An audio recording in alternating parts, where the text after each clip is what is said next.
La représentation graphique de la variation d'enthalpie. Donc, on va travailler plus en détail le diagramme énergétique. Alors, on va voir un petit rappel avant. Alors, on se souvient que l'enthalpie, qu'on notait par la lettre H, correspond à l'énergie totale emmagasinée dans une substance au cours de sa formation. Mais en fait, cette énergie totale vient de deux types d'énergie. Alors, nous avons, on la connaît, cette énergie-là, pour l'avoir en physique. Donc, c'est abordé en physique, mais aussi, ça existe aussi en chimie. Alors, on parle d'énergie cinétique qui est liée avec le mouvement des molécules et l'énergie potentielle qui est liée à la position. Donc, on va voir que l'enthalpie, en fait, c'est l'énergie totale emmagasinée lorsqu'on parlait de notre premier diagramme énergétique, là. Et cette énergie-là, eh bien, ça correspond à des énergies cinétiques et potentielles. Alors, qu'est-ce qui est en lien avec l'énergie de mouvement des molécules? On se souvient des mouvements qui sont liés à chacun des états. Alors, on a la température d'une substance qui va expliquer la variation d'énergie cinétique. Par exemple, lorsqu'on a étudié les gaz, lorsqu'on augmentait la température, l'agitation des particules était plus élevée. Et nous avons ici pour représenter, c'est un rappel toujours, hein, on a déjà vu ça en début d'année, que l'état solide, par exemple, nous avions un mouvement qui était de vibration. Donc, très peu d'espace entre les particules, entre les molécules ou les atomes, dépendamment de la matière que nous avons. Alors, il n'y a que le mouvement de vibration. Pour l'état liquide, nous avions ce qui dominait, en fait, c'était le mouvement de rotation. Alors, comme il y avait un peu plus d'espace libre entre les molécules, donc il y avait le mouvement de rotation qui s'ajoutait. Et par la suite, on avait pour l'état qui était gazeux, nous avions le mouvement de translation et c'est pour cette raison que l'état gazeux, par exemple, occupait tout le volume mis à sa disposition. Alors ça, c'est un rappel. Donc, on voit que les particules peuvent se déplacer de façon aléatoire, donc par un mouvement de translation. Alors, c'est ce qui détermine en fait l'enthalpie, donc l'énergie de mouvement. Donc, les particules, les atomes, les molécules font des mouvements. Et ensuite, l'énergie potentielle s'explique par la variation, par le changement de phase, donc de solide, liquide à gaz. On va avoir à ce moment-là, lors d'un changement de phase, par exemple, si on revient à notre mouvement de rotation ou même de translation, une distance qui va augmenter de plus en plus entre les particules et nous allons avoir à ce moment-là de l'énergie qui va être potentielle. Alors, l'énergie potentielle et l'énergie cinétique, c'est ce qui détermine en fait l'enthalpie. Alors, pour faire une image de cela, alors on va voir le décollage d'une fusée versus les molécules. Qu'est-ce qui se produit? Alors, l'énergie potentielle des molécules dans la matière est fonction, si on prend l'énergie potentielle, en passant, l'énergie potentielle, c'est en quatrième secondaire que nous avions vu la variable. On peut revenir peut-être juste avant. Alors, l'énergie potentielle, hein, on la notait E, P. On notait aussi l'énergie cinétique, si on revient ici, on la notait E, K ou EC, EK pour kinétique, qui vient d'un terme arabe qui est lié avec le mouvement. Alors, l'énergie potentielle, notre P, pour les molécules, alors l'énergie potentielle est fonction, lorsqu'on va dans l'infiniment petit, des forces d'attraction. Donc, des forces d'attraction. Puis on fait l'analogie avec la fusée. Je vais vous l'expliquer dans quelques secondes. Existant entre les molécules ou encore de la distance qui sépare les molécules. Donc, l'énergie potentielle est fonction des forces d'attraction qui existent entre les molécules ou bien de la distance, donc, et aussi de la distance, toujours bien entendu entre les molécules. Donc tout ça, c'est entre les molécules. Et voilà. Alors si on veut faire une analogie, donc on a dit l'énergie potentielle est fonction des forces d'attraction et de la distance entre les molécules. En fait, dans l'infiniment petit, les molécules peuvent bouger, donc énergie cinétique, mais en même temps, elles peuvent s'éloigner. Donc, la distance, si la distance diminue, donc si vous avez des molécules qui sont très près l'une de l'autre, c'est un peu l'analogie que je vais faire avec la Terre et la fusée. Donc, imaginons que la Terre est une molécule, la fusée aussi est une molécule. Alors, on sait que la force gravitationnelle qui retient les corps, donc c'est un terme général, le corps, donc ici la fusée, à la Terre. Par contre, lorsque la fusée décolle, elle s'éloigne de la Terre, donc de la molécule normalement qui a une attraction sur la fusée, donc ça veut dire la Terre. Donc, plus la fusée va s'éloigner, donc la distance va augmenter, mais par le fait même, la force d'attraction va diminuer. Alors, la force d'attraction va diminuer. Par contre, qu'est-ce qui va augmenter? C'est l'énergie potentielle. Et on avait vu en quatrième secondaire que l'énergie potentielle était liée à la distance. Hein, on la calculait en physique, là, on la calculait avec la formule MGH. Donc, par rapport à la position, l'énergie potentielle, c'est une énergie par rapport à la position. Alors que l'énergie cinétique, c'est juste un rappel qu'on va faire. L'énergie cinétique, c'était en lien avec la vitesse. Donc, une demi mv carré. Donc, c'est de l'énergie. Un corps a beaucoup, beaucoup d'énergie cinétique, par exemple, si sa vitesse est élevée. Un corps a beaucoup d'énergie potentielle si il est haut de terre, donc le cas de notre fusée ici, plus la fusée augmente en altitude, plus son énergie potentielle augmente. Par contre, la force d'attraction entre la Terre et la fusée diminue. Alors, c'est un peu ça qui se produit si on prend des molécules. Donc, si on prend des molécules, lorsqu'elles sont près les unes par rapport aux autres, il y a quand même une force d'attraction qui est assez grande entre les molécules. Par contre, lorsqu'il y a de l'agitation, etc., ces molécules-là vont s'éloigner et à ce moment-là, vont gagner en potentiel parce que l'énergie, à ce moment-là, d'attraction va diminuer étant donné que la distance est plus grande. Alors, c'est l'énergie potentielle qui va être supérieure ici. L'énergie potentielle qu'on va retrouver dans ces conditions-là par rapport à l'énergie potentielle qu'on retrouve ici. Nous avons une énergie potentielle, étant donné l'éloignement entre les molécules, qui est supérieure. Pour l'énergie, pour la force d'attraction, pardon, pour la force d'attraction, elle est plus grande ici que pour ces trois molécules-là. Donc, c'est une représentation un petit peu intuitive pour comprendre l'abstrait de la chose. Allons maintenant voir le but de ce cours, plus en détail, en fait, le diagramme énergétique. Alors, c'est ce qu'on a comme but dans ce cours, c'est de voir en détail euh, tout ce qui tout ce qui est en lien, pardon, avec le diagramme énergétique. Alors, on va parler de notion de complexe activé. Hein, dans le mot complexe, il y a le mot compliqué. Nous avons l'énergie d'activation et nous avons le diagramme en lien avec le diagramme énergétique. Alors, on va aller positionner le complexe activé et l'énergie d'activation. On avait un petit peu abordé le complexe activé, mais là, on va le voir en détail. Alors, le complexe activé, on peut le noter CR de cette manière. C'est un regroupement, c'est des molécules qui sont instables parce que ce sont des molécules intermédiaires qui vont être formées avant que les produits soient complètement formés. Alors, ce sont des regroupements instables d'atomes, donc on peut parler de molécules, on peut parler d'atomes, des réactifs en collision qui se produit au cours de la transformation partielle des réactifs en produits. Donc, c'est un intermédiaire. Qu'est-ce qu'on peut dire du complexe activé? Eh bien, le complexe activé, ce sont des molécules où ce regroupement d'atomes-là, il est hautement énergétique. C'est pour ça qu'elles sont instables, ces molécules-là. On va l'associer à instabilité.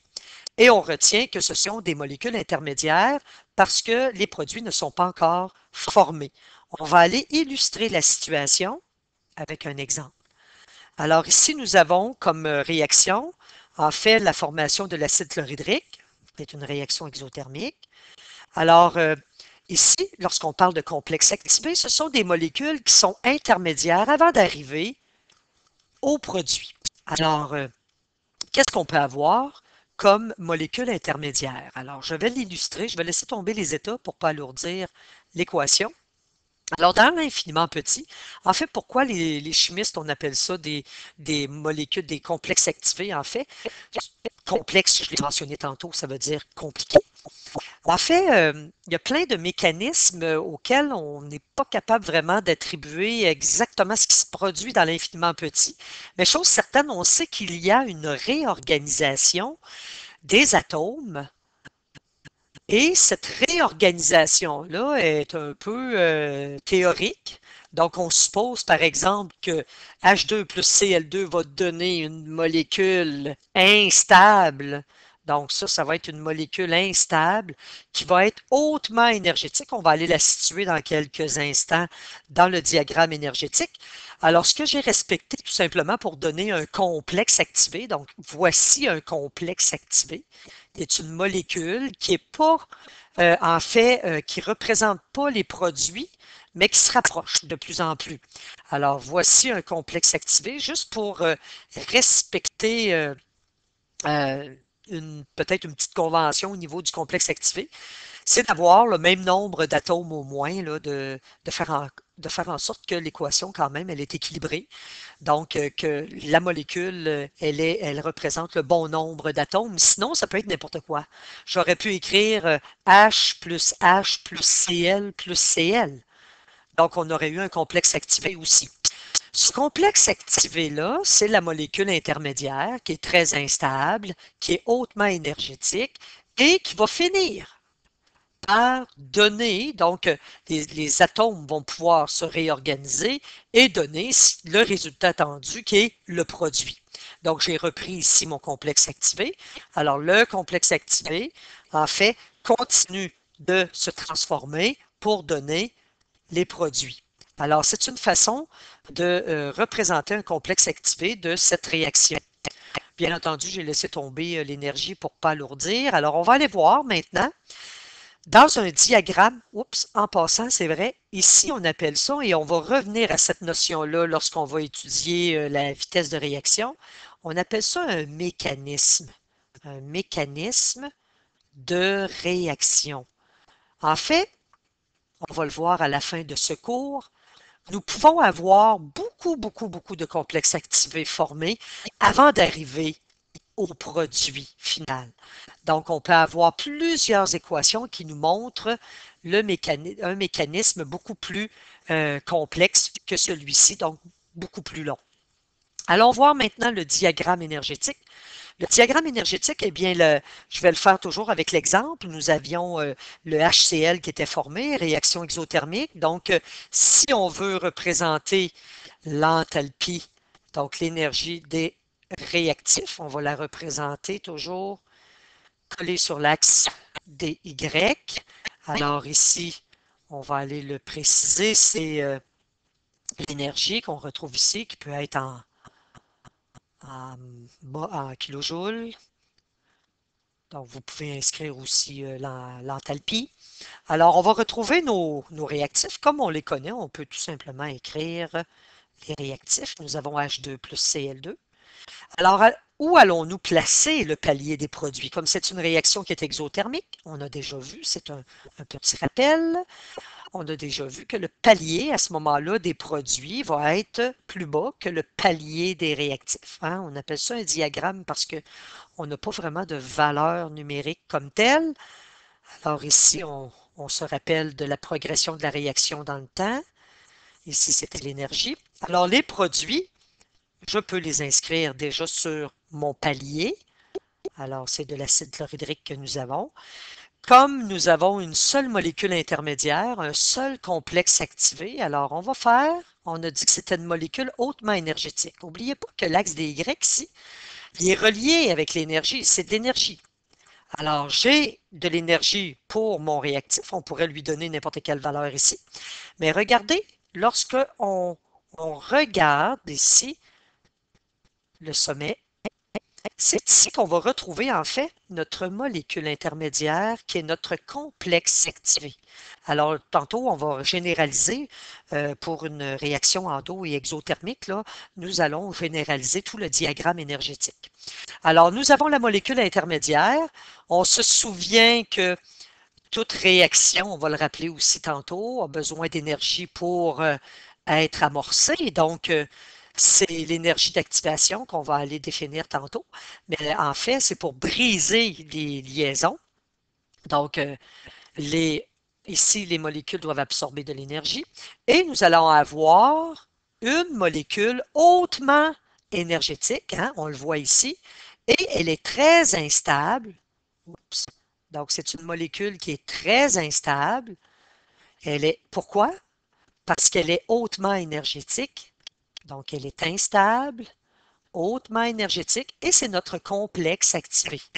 Complexe activé. Alors, je le répète, complexe veut dire compliqué. Alors, dans un mécanisme de réaction, on sait que le produit va donner ceci, mais par quoi passent les molécules, on ne le sait trop. Alors, c'est pour ça qu'on a baptisé ces molécules-là intermédiaires, l'un complexe activé. Maintenant, on a toujours pour notre diagramme, à chaque fois que nous traçons un diagramme, je vais le montrer ici, prolongez votre palier des réactifs et des produits comme ça. Et c'est toujours hein, l'écart entre les deux. Hein. Donc ici, c'est toujours l'enthalpie, en fait, le delta H, la chaleur molaire. Donc, vous avez une réaction exothermique ici, vous pouvez l'inscrire. Alors, allons voir maintenant, on vient de voir la notion de complexe activé, allons voir maintenant la notion d'énergie d'activation directe et, et inverse. Alors, l'énergie d'activation, on la note soit EA. Ça, c'est sous-entendu à ce moment-là lorsqu'on parle d'énergie d'activation. Le grand E indicé d'un petit a. C'est sous-entendu que c'est l'énergie de la réaction, c'est l'énergie d'activation de la réaction directe. Alors, pour l'énergie d'activation de la réaction directe ou l'énergie d'activation tout court, on peut utiliser l'une ou l'autre de ces variables. Alors, c'est quoi ça, l'énergie d'activation directe? Rappelez-vous, lorsque j'avais enflammé la chandelle, hein, la paraffine, j'avais eu besoin d'énergie qui venait d'une allumette. Alors, c'est l'énergie minimale requise pour qu'une réaction chimique se produise. Ça nous prend un minimum d'énergie. Un peu comme l'essence. Si on veut faire brûler l'essence, il faut donner de l'énergie. Alors, toujours la première partie, que ce soit une réaction endo- ou exothermique, nous avons toujours la première partie dans un diagramme énergétique, nous avons toujours une absorption d'énergie, donc une réaction endothermique dans la première partie du diagramme. On va le visualiser tantôt. Alors, l'énergie d'activation, c'est donc le seuil minimal d'énergie pour amorcer la réaction. C'est aussi une barrière énergétique qu'il faut franchir pour que la réaction se déclenche. Et un tout petit, euh, un tout petit exemple que nous pouvons faire, pour faire une petite analogie, là, juste peut-être, vous n'avez pas beaucoup de place, là, mais c'est pour se représenter une situation. Si vous avez, par exemple, une colline,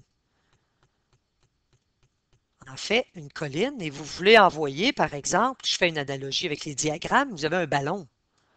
Vous voulez l'envoyer de l'autre côté de la colline.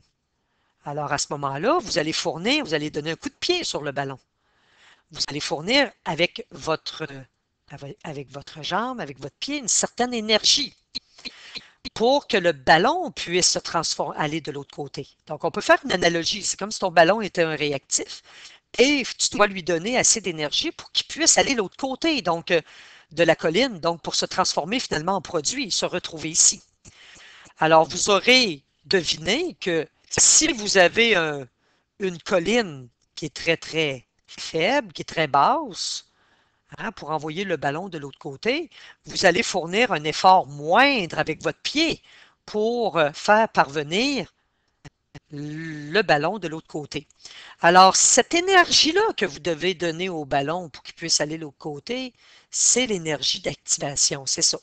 Donc, c'est une analogie, mais en fait, ça représente assez bien la situation. Allons voir sur un diagramme énergétique. Alors, sur un diagramme énergétique, nous avons notre enthalpie, hein, notre énergie. Je vais en faire deux, en fait. Je vais le faire pour la réaction qui est endothermique et la réaction qui est exothermique. Donc, la réaction qui est endothermique, globalement, nous avons plus d'énergie absorbée que libérée. Donc, globalement, nous allons avoir un delta H qui va être positif.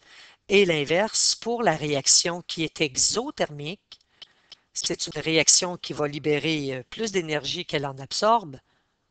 Donc, vous allez avoir globalement un delta H qui va être négatif. Alors, de quelle façon on peut le représenter? Placez-vous des paliers, toujours la même chose, les paliers pour le réactif. Donc, je vais le faire pour les deux, en fait. Et par la suite, pour la réaction qui était endothermique, on se souvient, hein, le palier des produits était plus élevé. Et l'inverse, pour une réaction qui était exothermique, le palier des produits était plus bas. Alors, qu'est-ce que nous allons faire maintenant? Nous allons représenter, on va illustrer le complexe activé. Alors, on va se faire une courbe qui va représenter la réaction. On va le faire dans les deux cas. Et par la suite, on va aller situer les valeurs, donc d'énergie d'activation.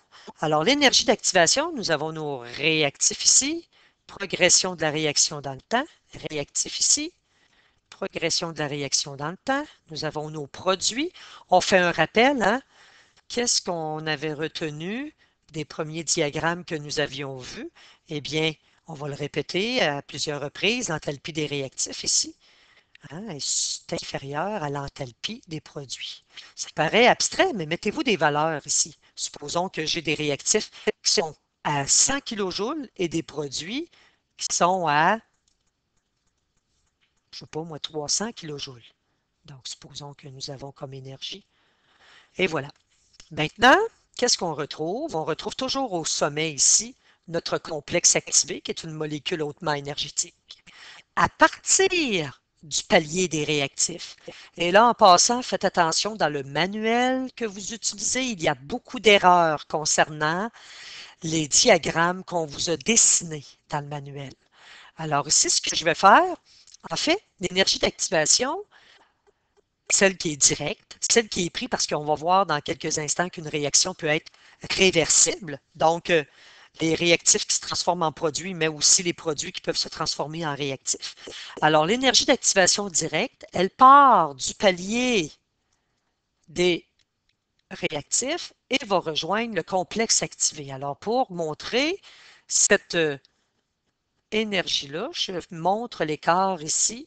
Alors, l'énergie d'activation, c'est ici. Alors, ça, c'est le EA ou le ED.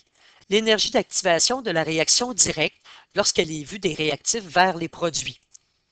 Encore là, le complexe activé, on se souvient, là, mon axe n'est pas assez élevé, mais on se souvient que c'est une molécule qui est hautement énergétique.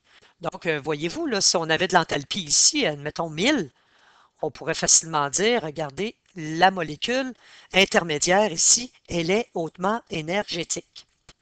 Ensuite, n'oublions pas que l'écart entre les produits et les réactifs, c'est le delta H.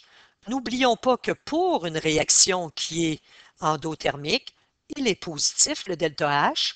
On n'oublie pas aussi qu'on peut toujours le calculer avec l'enthalpie des produits moins l'enthalpie des réactifs. Alors ici, on pourrait utiliser par exemple 300 moins 100, ce qui nous donnerait 200, une valeur positive, donc 200 kJ. Et par la suite, on va parler tantôt de la notion d'énergie d'activation de la réaction inverse.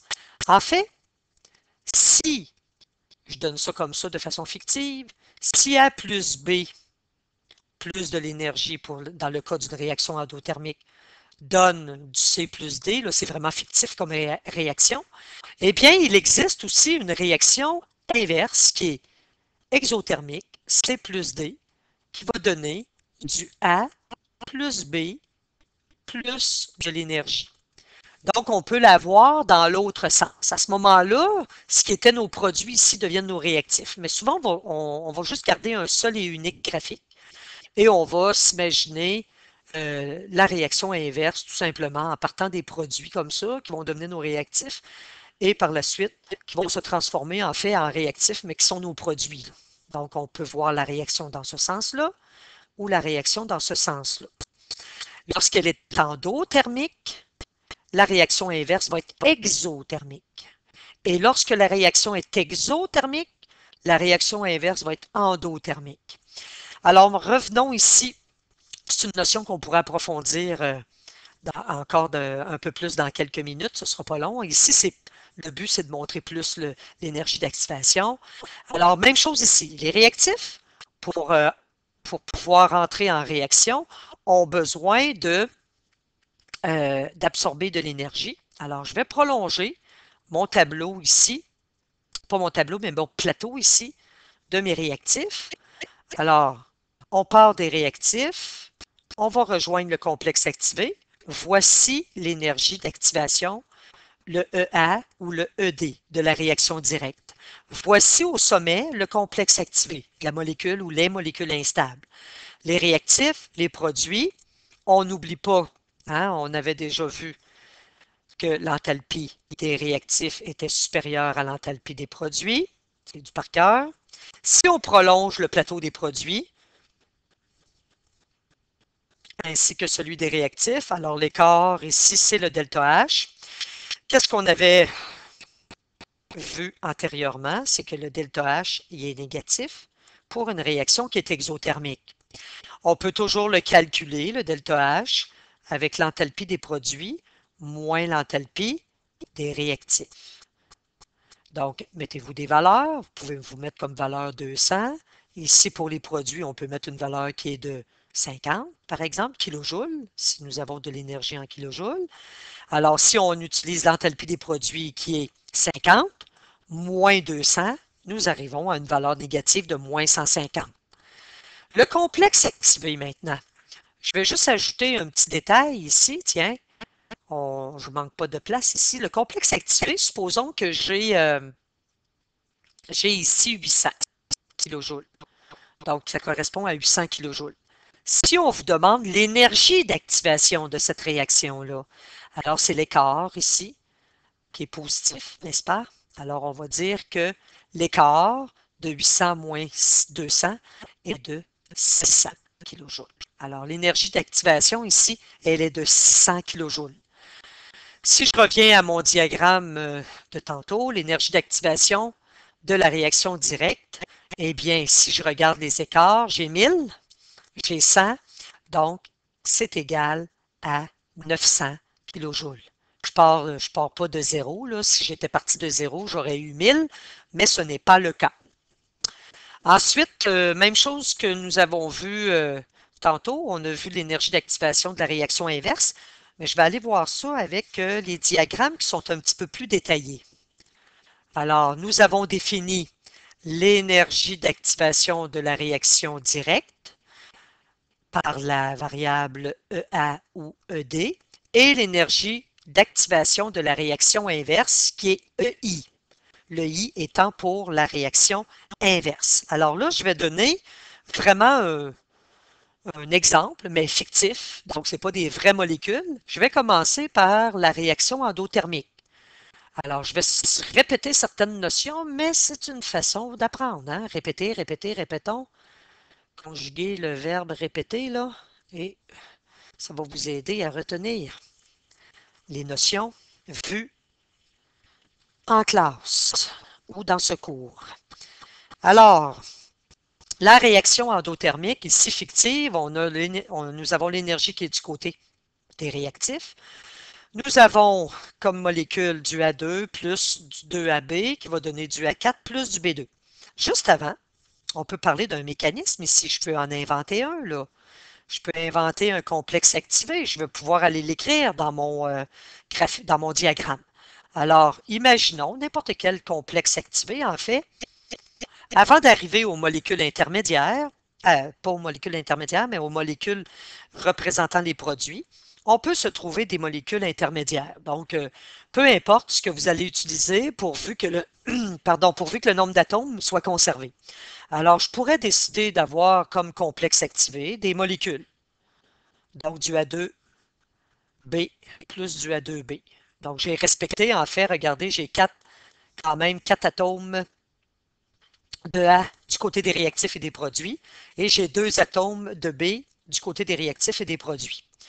Alors, ce complexe activé-là, ici, lui, à son tour, il va se produire quelque chose et il va se transformer réellement en produit. Donc, voici mon mécanisme de réaction. Il y a comme 2 étapes.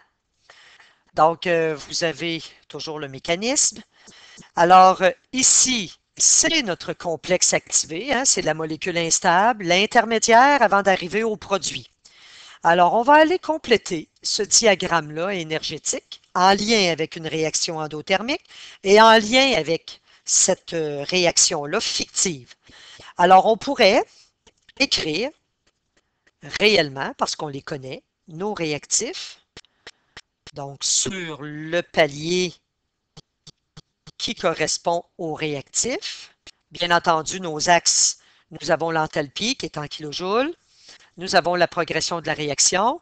Le complexe activé, étant donné que nous l'avons, on l'a inventé, on peut l'écrire. Alors, nous avons du A2B plus du A2B. Alors, ça confirme le fait que c'est une molécule hautement énergétique. On peut même, bon, ce ne sera pas réaliste, les valeurs que je vais donner, là, 100, ensuite 400 et ensuite 700. Je sais que ce n'est pas réaliste, hein. L'écart il est beaucoup plus petit ici que là, mais c'est juste pour la représentation. Alors, l'énergie d'activation de la réaction directe, hein, se retrouve ici. Alors, la réaction vue vraiment dans le sens normal, donc la lecture de la gauche vers la droite de notre équation, nous donne le produit qui est A4, on peut l'écrire sur le palier, plus B2. Et voilà, ça va donner quand même un diagramme complet. Ensuite, vous avez le delta H qui est positif. Ajoutez la flèche ici parce que c'est un écart, là, probablement qu'il n'y avait pas l'outil pour le faire. Alors, vous avez notre delta H qui est positif et qui se calcule toujours avec la formule lorsqu'on parle des diagrammes avec HP moins l'enthalpie des réactifs. Qu'est-ce que nous avons comme autre notion? Nous allons l'ajouter. Alors, ça sera l'énergie de la réaction qui est inverse. Alors, celle-ci, elle ne part pas des réactifs, mais bien des produits. Alors, du palier des produits et on monte jusqu'au complexe activé. Voici l'énergie d'activation de la réaction qui est inverse. Si on avait à faire l'inverse pour cette réaction-là, voyez-vous que le EI, donc ça c'est le EI, serait plus petit que le ED. Et ça va être caractéristique pour toutes les réactions qui sont endothermiques. Allons écrire dans le bas de notre diagramme, hein, on a de l'espace, un rappel. Nous savons que l'enthalpie des réactifs, elle est inférieure à l'enthalpie des produits. Première des choses. Nous savons que le delta H est toujours positif. La façon de dire qu'il est positif, il est supérieur à 0. Vous pouvez vous l'écrire entre parenthèses, c'est une façon mathématique de dire que c'est positif. Lorsqu'on regarde l'énergie d'activation directe de la réaction directe et l'énergie d'activation de la réaction inverse, voyez-vous que l'énergie d'activation de la réaction directe est supérieure à l'énergie d'activation de la réaction, mais vue dans le sens inverse. Et aussi, une autre déduction, si on veut calculer le delta H qui se retrouve ici, regardez, on peut calculer, voyez-vous, il y a un écart ici qu'on peut trouver entre, si on connaît l'énergie, donc pour connaître le delta H, pour ce type de réaction-là, on peut aller chercher notre énergie d'activation de la réaction directe moins l'énergie d'activation de la réaction inverse. J'ai mis des valeurs fictives, on va aller calculer ça. Hein? Donc, si on utilise toutes nos formules, donc nous avons aussi que l'enthalpie des produits moins l'enthalpie des réactifs donne la chaleur molaire, le delta H. Et voilà. Allons chercher dans notre diagramme les valeurs. Donc, la chaleur molaire, l'enthalpie des produits, aller vis-à-vis ce qu'on a écrit pour les produits. Donc, c'est 400 kJ. Nous avons 400 kJ moins l'enthalpie des réactifs qui est vis-à-vis le 100 kJ. Alors, on a comme valeur du delta H une valeur positive, c'est normal. La réaction, elle est endothermique. On pourrait même aller l'ajouter à ce moment-là. Donc, on pourrait même ajouter que le delta H il est égal à 300 kJ. Continuons maintenant. L'énergie d'activation, ici, c'est l'écart. Si on le mesure, l'écart entre 100 et 700, donc c'est 600.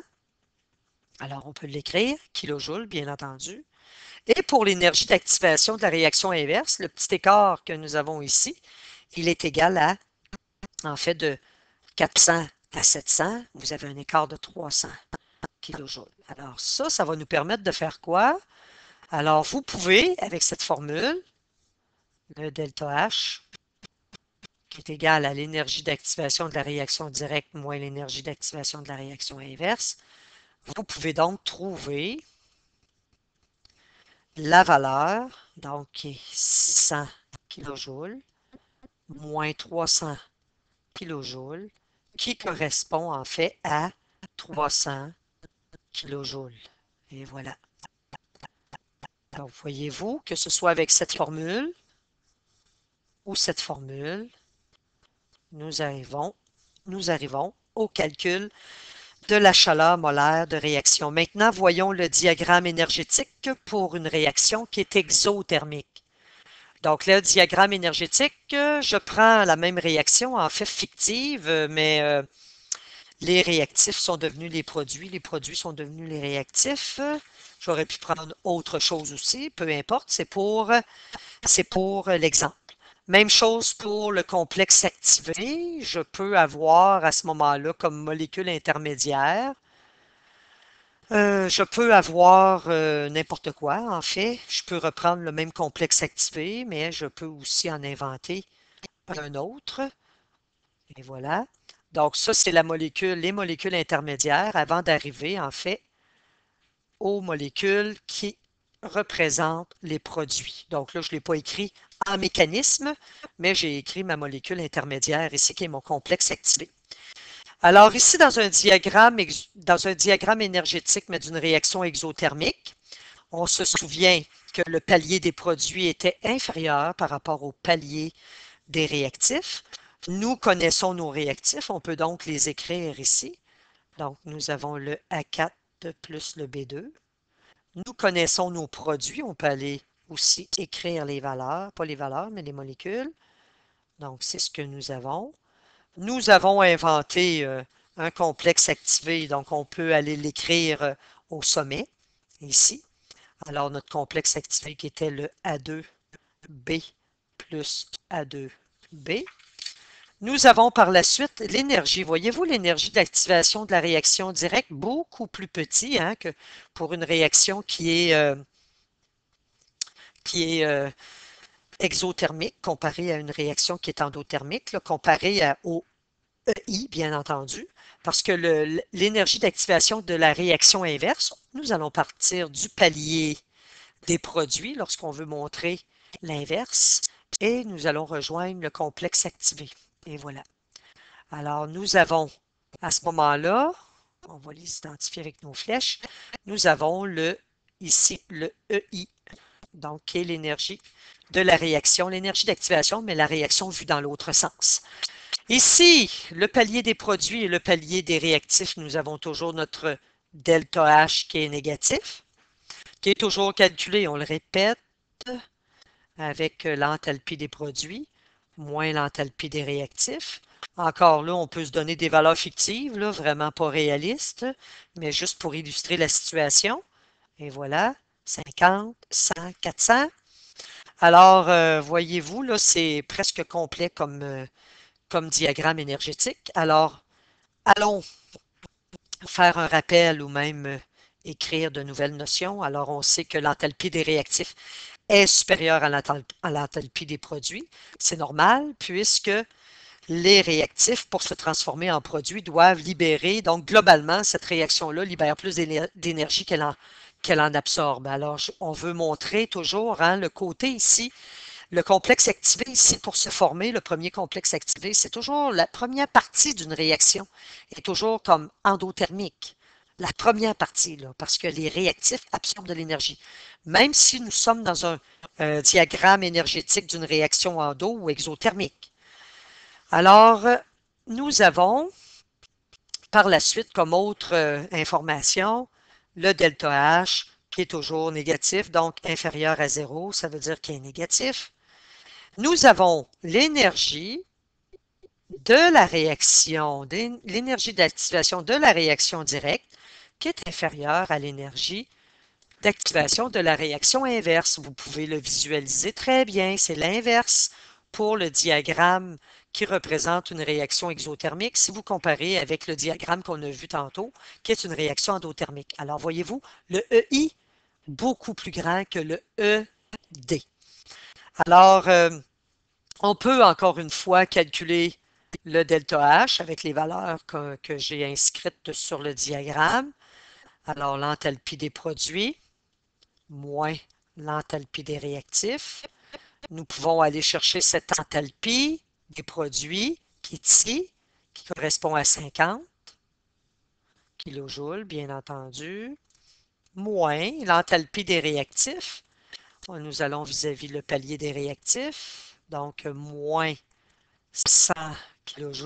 Vous allez voir automatiquement le moins apparaître, qui va être égal à moins ici 50 kJ. Si on utilise la formule maintenant qui est delta H, celle que nous avons vue tantôt, donc le ED qui est ici, moins le EI. Le EI, si on va aller calculer notre ED, c'est l'écart. Alors, j'ai un écart ici de 300 kJ. Pour le EI, j'ai un écart ici de 300, mais ici j'ai 50. Bon, c'est sûr que mes intervalles ne sont pas réalistes, mais c'était juste pour illustrer la situation. Donc, j'ai un EI de 350. Alors, si on fait ED moins EI, ça va nous donner 300 kJ moins 350 kJ, ce qui va donner un delta H qui va être égal à moins 50 kJ. Voyez-vous, on retrouve la même valeur. Par la suite, il reste deux petites notions. Lorsque les molécules de réactifs ont suffisamment d'énergie pour franchir la barrière d'énergie d'activation sans qu'il soit nécessaire de fournir davantage d'énergie, il s'agit d'une réaction spontanée. Autrement dit, une réaction spontanée, c'est lorsque le ED ou le EA tend vers zéro, mais ça, c'est théorique. On ne peut pas avoir une énergie d'activation qui est nulle. Il y a quand même toujours un petit apport d'énergie dans une réaction qu'on a besoin pour l'activer. Alors, mais ce qu'on va retenir, c'est que le ED, plus la réaction tend à être spontanée, plus cette énergie-là d'activation, elle est petite. On va aller l'illustrer. Mais avant, juste vous montrer un exemple de la combustion du méthane et de la combustion, par exemple, je ne mettrai pas toute la réaction au complet, là, de l'octane. Donc, le C8H18. Alors, bon, on a besoin d'oxygène du côté des réactifs, mais juste la première partie d'un diagramme énergétique, juste pour vous l'illustrer. Alors, le méthane étant une molécule un peu moins compliquée, hein? Si on avait calculé avec le bilan énergétique l'énergie que doivent absorber que doit absorber cette molécule-là pour briser les liens. Alors, on remarquerait la chose suivante, c'est que pour le palier des réactifs, l'énergie d'activation, donc ça c'est une réaction qui est exothermique, donc le palier des produits est plus bas. Alors, voyez-vous, l'énergie d'activation pourrait être celle-ci, par exemple. Par contre, pour une réaction toujours exothermique, mais d'un hydrocarbure, un hydrocarbure qui est plus complexe, une molécule plus compliquée, donc plus difficile à briser les liens, on aurait une énergie d'activation qui est supérieure. Mais lorsque l'énergie d'activation est quasi nulle, c'est à ce moment-là que nous avons une réaction qui est spontanée. Alors, il y a des différentes substances, par exemple, certains oxydes d'azote qui vont vraiment être explosifs juste avec l'énergie lumineuse. Alors, à ce moment-là, l'énergie d'activation, elle est très minime. Alors, ça vous montre ici ce schéma-là. Donc, on va l'écrire. Donc, lorsqu'on a ça ici, c'est une réaction exothermique, mais on aurait pu prendre n'importe quel type de réaction. Nous avons le delta H ici. L'énergie d'activation, en fait, on vous a donné plusieurs courbes. Alors, ça, c'est le ED d'une réaction qui est non spontanée. Et tranquillement, la courbe diminue, donc elle descend. Et ici, la courbe qui est vraiment basse correspondrait ici à une réaction qui est spontanée. En fait, le diagramme vous montre pratiquement une énergie d'activation qui est nulle, hein? Mais c'est juste théorique parce que dans la vraie vie, en fait, on en a besoin. Donc ça, c'est la réaction spontanée. Alors, le complexe pas le complexe, mais l'énergie d'activation. En fait, il n'y a comme pas d'intermédiaire entre les réactifs et les produits. C'est pouf, les réactifs se transforment tout de suite en produits comme par magie. Alors, ça tend vers zéro, hein? Mais ça, c'est théorique. Donc, une réaction spontanée va avoir, retenez qu'elle va avoir en fait une énergie d'activation qui va être très petite. Maintenant, voyons la dernière notion. On l'a mentionné tantôt. Donc, dans un diagramme énergétique, on peut avoir plusieurs complexes activés. Je vais donner un exemple. Je vais réécrire l'équation tantôt qui montrait le A2 plus le B2 qui donnait du 2. Ah, je le prends plus simple. En fait, ce n'est pas la même, là, mais ce n'est pas grave. Qui donne, supposons, du 2AB. En fait, le complexe, pas le complexe, mais le mécanisme que je peux avoir, c'est le suivant. Alors, le mécanisme qui peut être en lien, donc ça, c'est une réaction globalement, voyez-vous, c'est un diagramme énergétique que nous avons dans l'enthalpie ici. La progression de la réaction est compliquée, cette réaction-là, et elle est compliquée parce qu'on a plusieurs complexes activés. Hein, il y a plusieurs sommets, donc on va avoir plusieurs molécules intermédiaires. Comment est-ce qu'on pourrait représenter le mécanisme? Alors, nous avons nos réactifs A2 plus B2 qui pourrait donner, exemple, je l'invente comme ça, du A2 plus du B plus du B. Donc, première étape, en fait, c'est comme un produit intermédiaire. Lorsqu'on a une réaction complexe, là, c'est pas juste un complexe activé que je vais aller placer ici, c'est que le réactif qui est ici, le A2 plus B2, alors lui, il va absorber de l'énergie, une certaine énergie d'activation, pour être capable de briser des liens, puis il va avoir une molécule intermédiaire pour donner, en fait, ce premier produit. Donc, je pourrais même écrire une molécule intermédiaire ici, mais en fait, ça va donner comme, mais en fait, c'est comme un complexe activé parce que ce n'est pas encore les produits. Ensuite, ces molécules-là, de molécules intermédiaires avant d'arriver au produit, vont devenir les réactifs de la prochaine courbe, là, la courbe en rouge ici. Donc, ça devient comme les réactifs. Et ceux-là vont absorber cette énergie-là d'activation, la deuxième énergie d'activation, pour donner, je vais l'inventer, une autre molécule qui n'est pas encore le produit. Je respecte toujours le nombre d'atomes. Donc, ça va se retrouver ici, du A plus du A plus du B plus du B. Donc, ça va se retrouver en C, ici. Par la suite, cette molécule-là, ces molécules-là qui ne sont pas encore des produits, ce sont des molécules intermédiaires. J'aurais pu leur faire un complexe activé ici.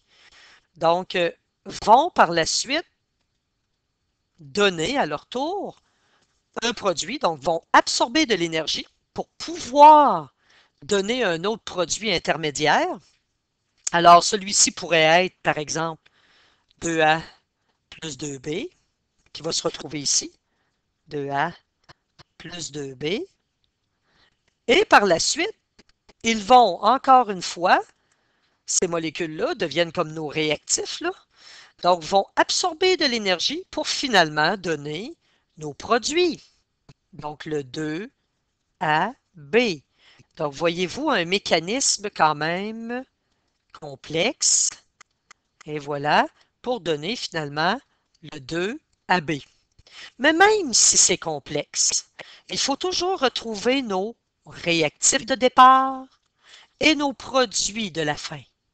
Et le delta H final de la réaction va toujours être, en fait, si vous les prolongez en pointillé, votre palier des produits, le palier des réactifs, là, il est très loin, vous allez toujours avoir la chaleur molaire de la réaction.